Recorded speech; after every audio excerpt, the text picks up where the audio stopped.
Gave an update on the absolute beautiful Mad Hatters and the peppers, and they're doing so good. So let's look at the tomatoes now.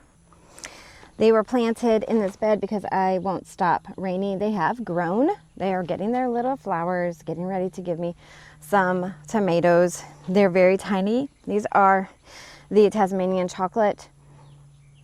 And I added these in as well. Their soil is not covered currently.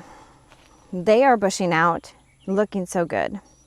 Stepping around the bed, I have some kind of a melon, I think, that has reseeded itself, but that happens when you have a more mature garden.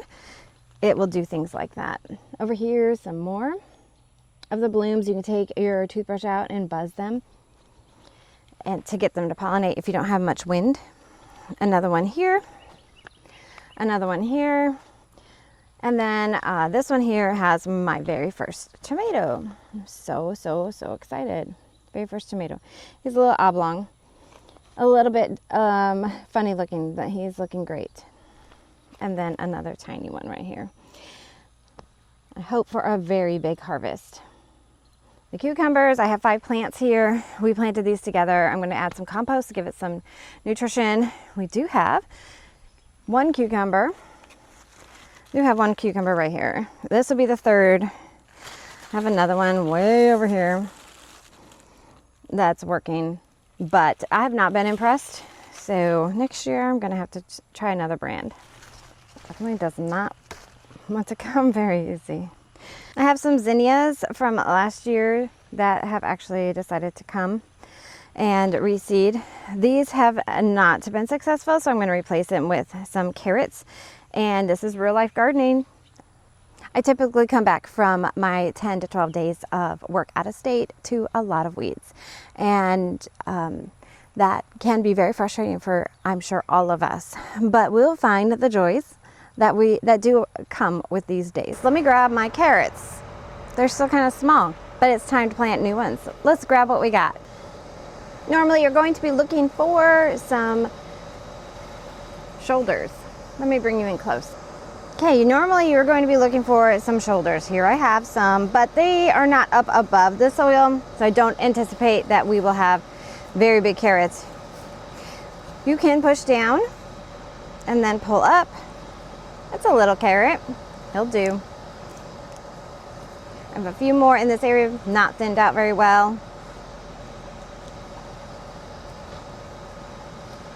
But I do need to remove these so that I can get more carrots planted in other areas and focus on those areas. You can get these frozen, eat them fresh, throw them into a cucumber salad. We missed some of pulling out my carrots. Forgot to turn the camera on, but here are some of the carrots that I did get that are pretty okay.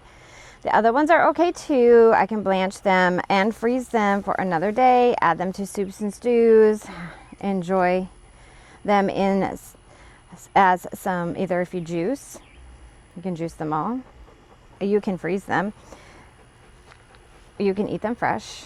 It's time to start some more carrots in some other areas of the garden that I need to maybe focus on and make sure they're getting good, proper watering. And I attempted beets, which have done the best out of all the beets I've ever grown, besides the yellow ones. Pull up the ones that I see at the top. Some are very dried out.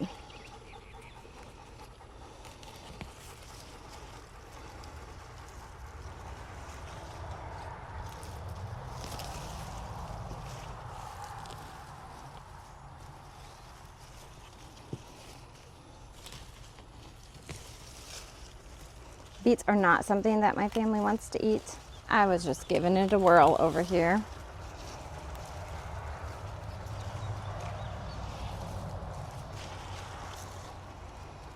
And one from over here.